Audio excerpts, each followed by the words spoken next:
বাংলাদেশ ক্রিকেটে সম্মান জানানোর নামে কি তৈরি হয়েছে বিভাজন?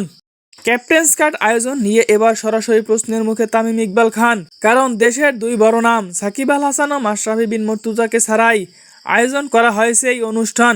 সমালোচকদের মতে এটি শুধু একটি বাদ পড়া নয়, বরং ইচ্ছাকৃতভাবে উপেক্ষা। বাংলাদেশ ক্রিকেট ইতিহাসে যাদের অবদান সবচেয়ে বেশি, তাদের না রেখে আয়োজন করা অনেকের চোখে অসম্পূর্ণ নয়, বরং অগ্রহণযোগ্য। অনেকেই বলছেন তামিম চাইলে উদ্যোগ নিতে পারতেন, সাকিব আল হাসান ও মাশরাফি বিন মুর্তজাকে একত্রিত করতে পারতেন, কিন্তু তিনি সেই পথে না গিয়ে এমন একটি আয়োজন করেছেন যা এখন প্রশ্নবিদ্ধ।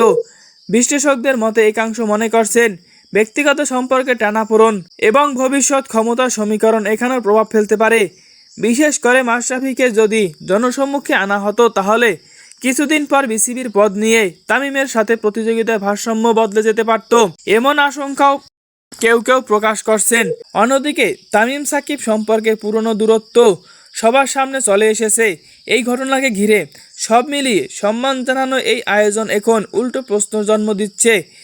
এটা কি সত্যি ক্রিকেটের জন্য, নাকি ব্যক্তিগত হিসাব নিকাশের প্রতিফলন?